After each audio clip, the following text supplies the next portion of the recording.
Mateus 25, amor.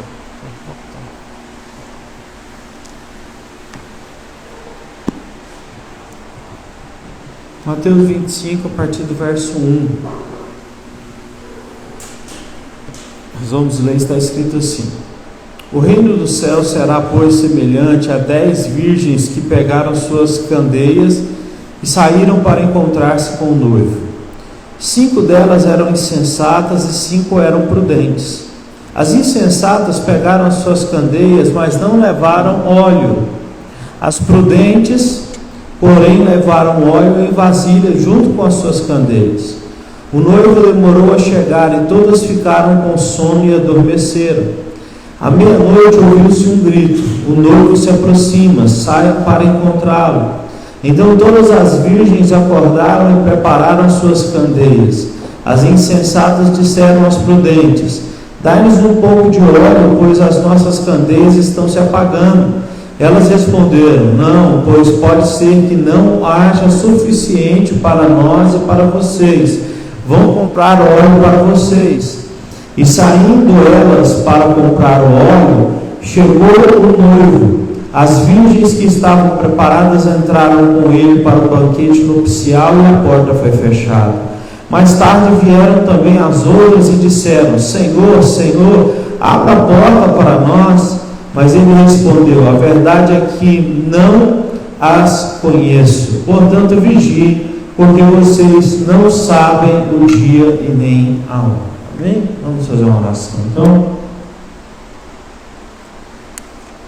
Senhor, fale conosco por meio da Tua palavra, nos guia, nos instrui, nos aperfeiçoa no ensinamento cristão, para que assim nós possamos caminhar retamente em frente, como disse Paulo, esquecendo das coisas que para trás ficaram, atentando para aquelas que estão por vir, porque nós temos a certeza de que o Senhor que começou a boa obra na nossa vida é fiel para terminar.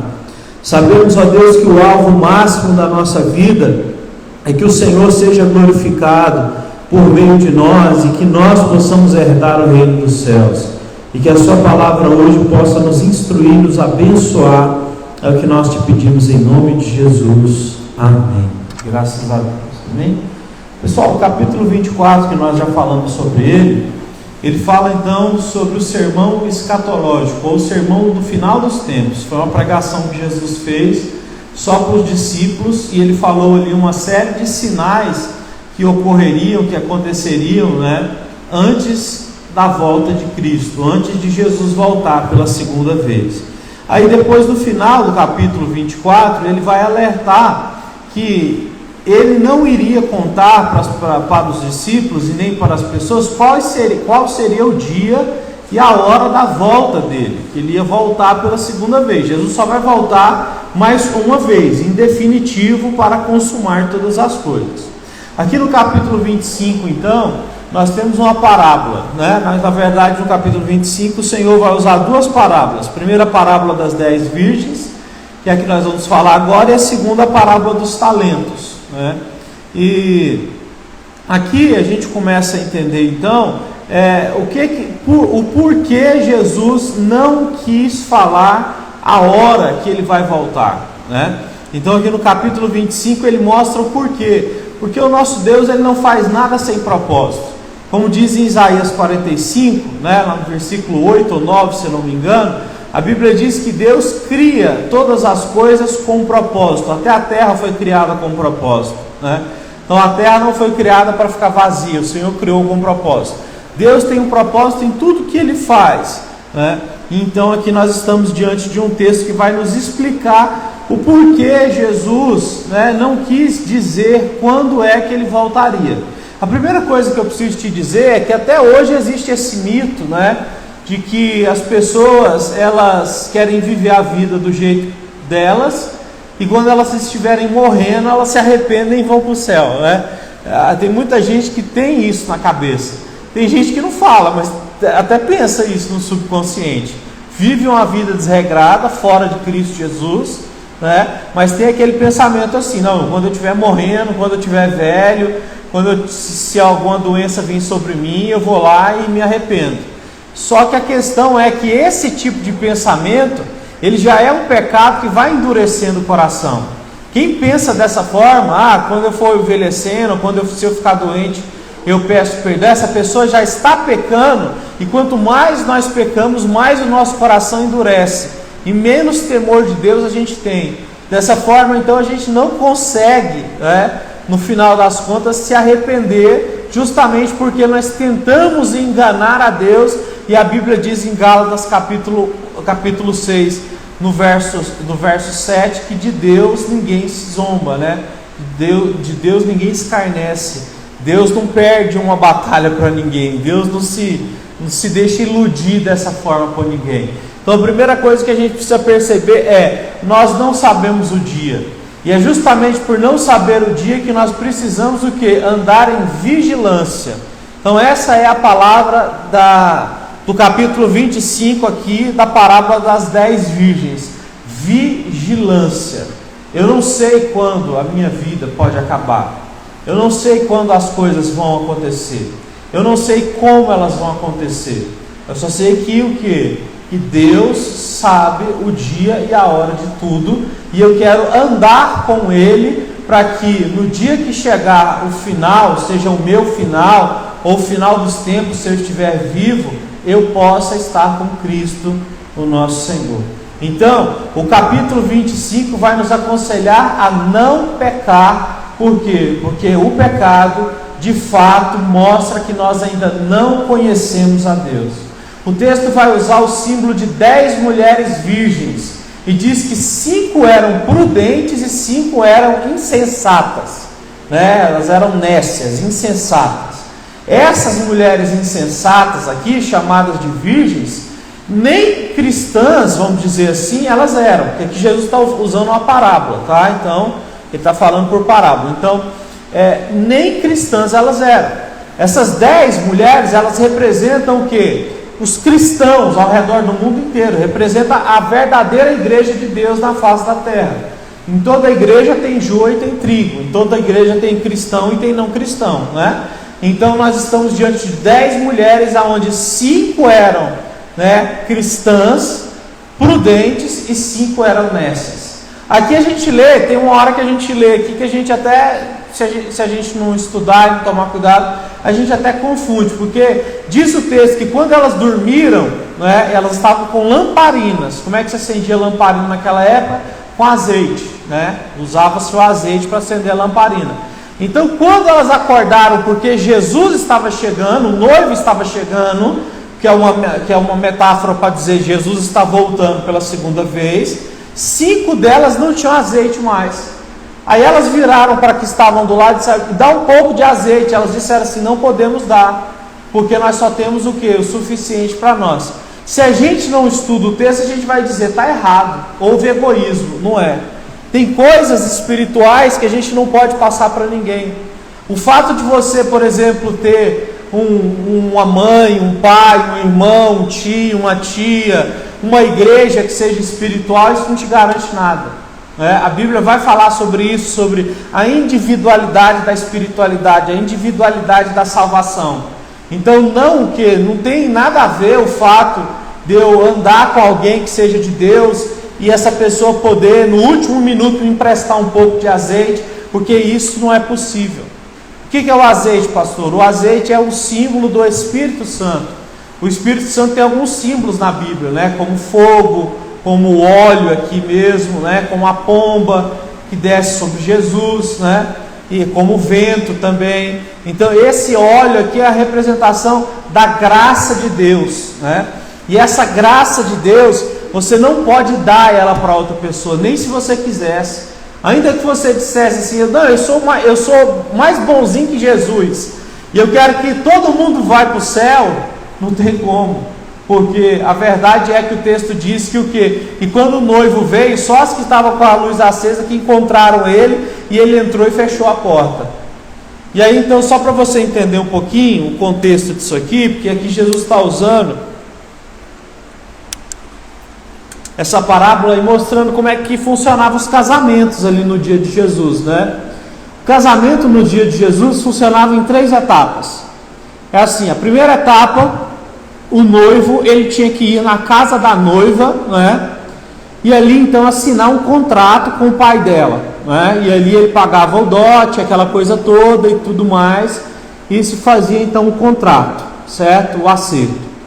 A segunda parte então, né? Isso já em outro dia, reunia-se aqui a família do noivo e a família da noiva na casa ainda dos pais da noiva, e ali então eles celebravam uma festa meio que particular entre eles, né, de casamento. E aí a terceira etapa, que é essa aqui que Jesus vai se referir, é que quando o casamento já foi completado nessas duas etapas, lá na história de Israel, é assim que eles se casavam.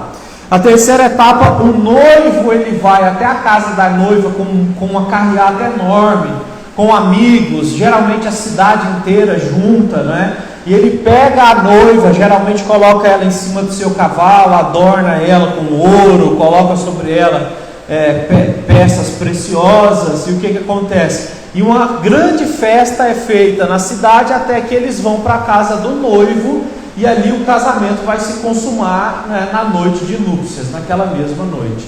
Então, o que Jesus está dizendo aqui é o seguinte, é que nessa terceira parte, quando o noivo ia vir buscar a noiva, e Paulo falou, nós que somos a igreja, nós somos a noiva, e Jesus, que é o quê? Que é Deus, ele é o noivo, então ele vai vir nos buscar, cabe a nós estarmos esperando da forma correta. E aí é o que o texto vai dizer, qual é a forma correta de se esperar? É estar preparado, é ter óleo, né, na lamparina. E esse óleo na lamparina é justamente ter a graça de Deus. Spurgeon, ele disse assim, que a falta da graça de Deus, ela é fatal, né? Porque sem a graça de Deus, nós não conseguimos nada. Gente, ninguém vai para o céu porque se prepara, porque se esforça, mas Deus, ele derrama graça sobre nós, para que nós estejamos então preparados. Então é por isso que o texto diz, o reino dos céus será, pois, semelhante a essas virgens, que pegaram as suas candeias, que é o lugar que acende o fogo, e saíram para encontrar o noivo, versículo de número 1, né? Então elas estão ali, como eu disse a vocês, elas ficam esperando o noivo na porta da casa do pai delas, né? No caso, na porta da igreja, para nós, esperando o noivo voltar. 5 delas, verso 2, eram insensatas e 5 eram prudentes. Então aqui já mostra, como eu disse a vocês, que 5 delas não eram cristãs, 5 delas não criam no Senhor. Elas eram o que? Nécias, elas eram imprudentes, né? Alguém vai dizer assim, pastor, mas elas eram virgens. Tudo bem, é aquela mesma história de a gente dizer assim, ah não, mas eu pago as minhas contas, eu cuido da minha família, isso não traz salvação. Eu ajudo os pobres, eu faço sacrifício, eu faço jejum, isso não traz salvação. Quem nos deu a salvação foi Jesus. Como que ele deu a salvação? A graça dele. Ele simplesmente, pela graça, ele morreu na cruz, você creu nisso, você está salvo. E quando você está salvo e creu nisso, é óbvio que a sua conduta vai mudar. Então essas mulheres aqui, elas não têm a conduta mudada. É por isso que quando vem alguém na sua frente e fala assim, ah, eu sou crente, mas você vê que é pilantra, ladrão, sem vergonha, você sabe que não é. Ele está mentindo, né? E o que? E a gente sabe que muita gente faz isso para o quê? Para se dar bem na vida, né? Usar coisas que são puras, sagradas, né? Para tentar enganar as pessoas. É igual um homem que o quê? Que fala palavras bonitas para uma mulher, simplesmente para conquistar a mulher e ter ela na cama, mas ele não ama ela, e depois ele vai desprezar ela. Então essas mulheres aqui, elas não são cristãs, essas 5 mulheres aqui, nécias, né? Essas que eram imprudentes. E o que acontece? Acontece que todas as 10 dormiram. Acontece então que a volta de Jesus, ela vai vir no momento que a gente não sabe qual é. A gente não sabe. Então a gente precisa entender que até nós que somos cristãos e temos a graça de Deus sobre nós, a salvação sobre nós precisamos entender que até nós precisamos então estar vigilantes, porque Jesus vai voltar numa hora que ninguém vai estar esperando. E ele vai falar isso várias vezes aqui no capítulo, no final 24, 25 aqui também. Ele vai dizer, por exemplo, que as pessoas vão estar comendo, bebendo, se casando, cuidando dos seus negócios, trabalhando. Não está vivendo a vida normal. E o que? Cristo vai voltar, do nada, sabe? Então vai ser realmente num momento inesperado. É por isso que a gente tem que estar em vigilância. Essa foi a palavra que Jesus usou lá no Getsemane quando ele disse, né? Orai e vigiai, porque o espírito de vocês está pronto, Deus já deu a salvação, mas a carne ela é fraca, não é? Então até essas 5 mulheres que eram prudentes, elas chegaram a dormir.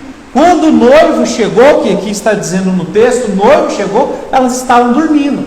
Só que elas tinham o que? Azeite para acender a lamparina e correr na direção do noivo. Então nós precisamos de fato vigiar, porque nós não sabemos o dia e nem a hora.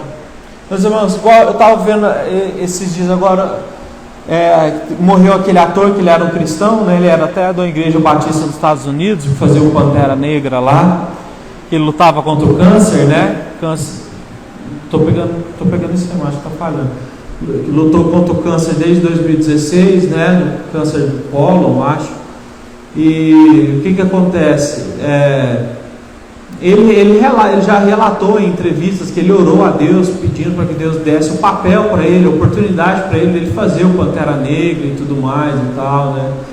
E ele veio a falecer agora, foi muito triste, né? Então assim, a gente realmente não sabe a hora de nada. Eu estava até vendo um pastor jovem também, de Fortaleza, que do nada, saudável, faz tudo e tal, aí começou a sentir uma dor, foi no médico, estava com câncer no testículo, e a esposa grávida já, e aí conseguiu descobrir, teve que fazer a retirada do testículo. Acho que abalou muito a esposa dele, estava grávida, o filho nasceu de 7 meses, né? Então assim, uma luta, né? Ida para hospitais, aquela coisa toda. Então assim, na vida das pessoas, elas vivem coisas que elas não sabem que vão viver, que a gente não espera. Na verdade, a gente não é nada, né? É igual eu estava conversando hoje com a Angélica sobre isso. A gente é igual a Bíblia diz, é igual o pó mesmo. Se soprar assim, acaba. Qualquer coisinha que acontece pode acabar com a nossa vida. Você já imaginou que é um nervo só, estourar na cabeça, a pessoa ela morre, né? Ela tem uma como é que chama? Como é que é? Eu não estou ouvindo. Não é isquemia que fala, tem outro, é aneurisma cerebral. A pessoa morre, né? Então assim, a nossa vida é tão frágil, mas tão frágil, que de fato esse pedido, né, essa ordem que Jesus nos dá de vigiar é um consolo muito grande, porque estar vigiando é saber que mesmo que a nossa vida terrena possa acontecer alguma coisa ruim, alguma coisa má com relação a problemas de saúde ou morte de alguém, a gente está em vigilância, a gente sabe que existe o reino dos céus.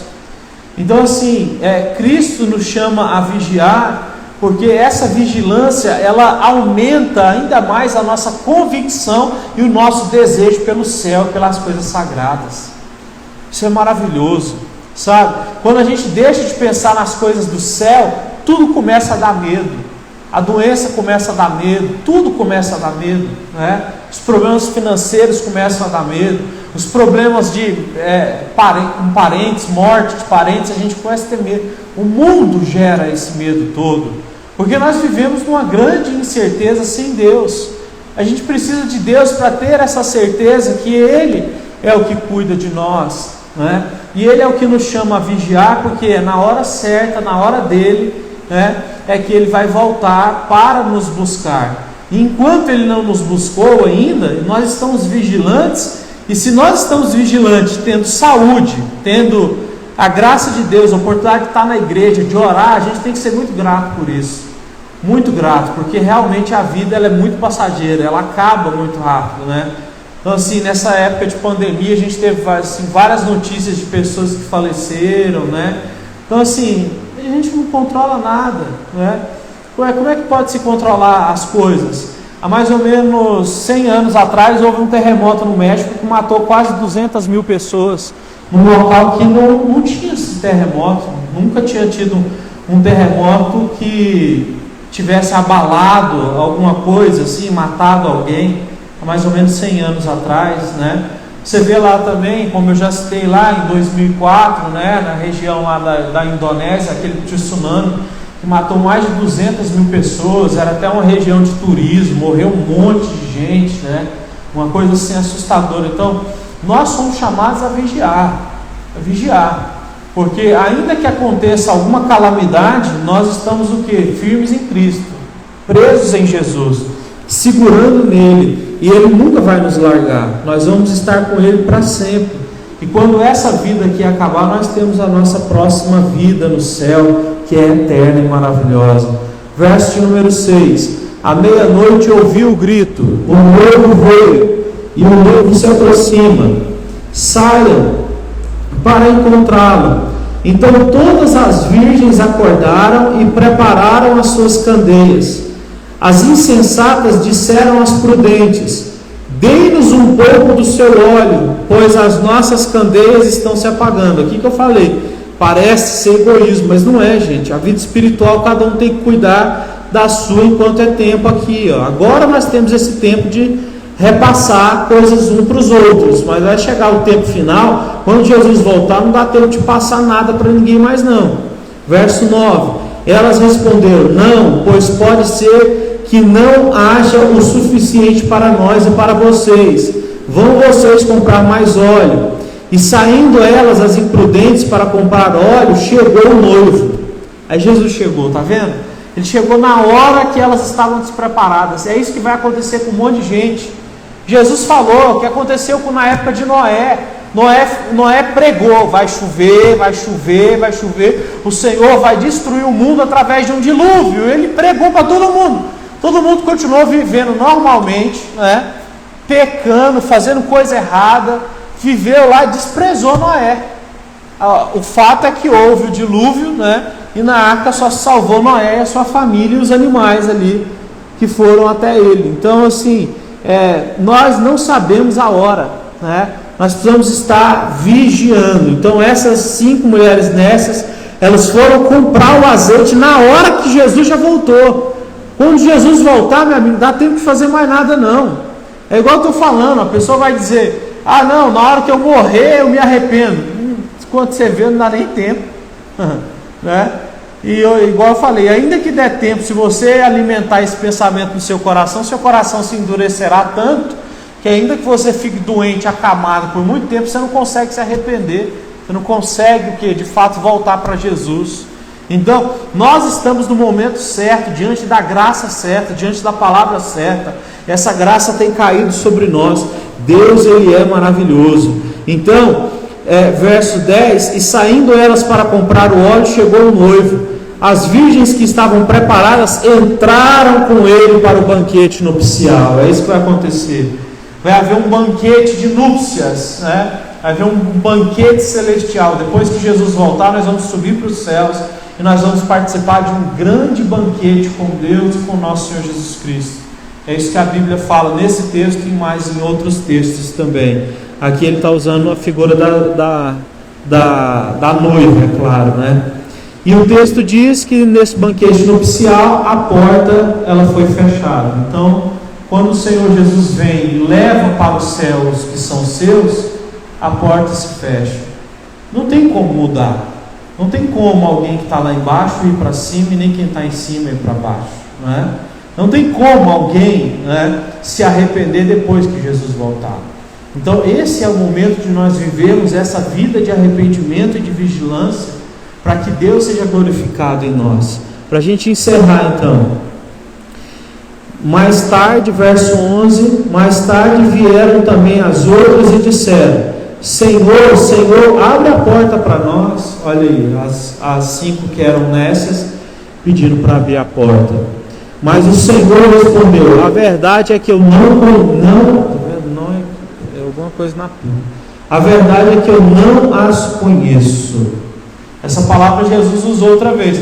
Teve uma vez aqui no capítulo 7 de Mateus que chegaram uns caras em Jesus assim, retratando o final dos tempos, e disseram: Senhor, no teu nome a gente expulsou demônio, fez milagres, falou novas línguas, sei lá o que. Jesus diz: aparta-vos de mim, que eu não conheço vocês, né? Esses caras podem até ter feito alguma coisa no nome de Jesus, mas o Senhor não conhece. É igual aqui essas mulheres aqui. Elas estão noivas, estão na porta esperando o noivo. Jesus não as conhece. Por quê? Porque Ele tem avisado. Gente, todo esse tempo da história do mundo, desde que Cristo veio propriamente aí, há mais de 2000 anos atrás, Ele já deixou para nós o alerta da gente ficar vigilante, né? Vigiai, vigiai, vigiai. Você vai encontrar isso na Bíblia várias vezes, porque Ele vai voltar e nós temos que estar o quê? Arrependidos debaixo da graça dEle. Ele não é perfeição, não existe perfeição, mas nós somos salvos pela graça e temos que estar vigilantes. Para encerrar então, portanto vigiem, verso de número 13, né? Portanto vigiem, porque vocês não sabem o dia e nem a hora. Tá vendo? Então Jesus falou essa parábola toda, eu contei tudo isso aqui para você, para te dizer, nós não sabemos o dia e nem a hora da nossa morte, nem da vinda de Jesus, nem da morte de ninguém. Então vigiemos e oremos, porque o Senhor nosso Deus, Ele está às portas, como a gente viu no capítulo 24. Já estamos no princípio das dores, já estão acontecendo coisas que Jesus disse que iriam acontecer no final dos tempos, e essas coisas estão intensificando, cada vez mais está ficando mais forte, né? Esses sinais aí, depois você lê novamente o capítulo 24 e vê que esses sinais estão ficando ainda mais fortes. Então oremos e vigiemos, porque a nossa vida nessa terra, ela é muito curta e passageira. Se a gente for bem-aventurado, a gente vive 80, 90 anos, e isso é para poucos. Se você for fazer, eu não sei, não tenho cálculo de proporção, mas se você for pegar aí de cada 100 pessoas que nasceram, quantas que chegaram até os 80, os 90? Não é muito não. Então assim, nosso tempo aqui na terra não é muito, né? E a gente sabe disso, e a gente sabe que na verdade nós temos uma vida eterna, aonde nós vamos de fato então viver tudo o que Deus preparou para nós. Aqui nós estamos só de passagem, nós somos forasteiros aqui nessa terra, nós estamos sendo preparados para algo muito maior, para algo muito mais feliz. Lá a Bíblia diz que não vai ter mais dor, não vai ter choro, não vai ter lágrima. Aqui a gente sofre tanto com doenças, a gente sofre tanto com percas, a gente sofre tanto com dores, não é? Lá nós vamos estar num local perfeito, não é? E esse plano da salvação de Cristo, ele é verdadeiro. Então creia no teu coração na salvação que Cristo lhe deu quando pagou o preço na cruz por você, porque é isso o que o Senhor fez por nós, e é isso que nós acreditamos. Vamos nos colocar de pé para a gente fazer a oração então, para encerrar a pregação, né?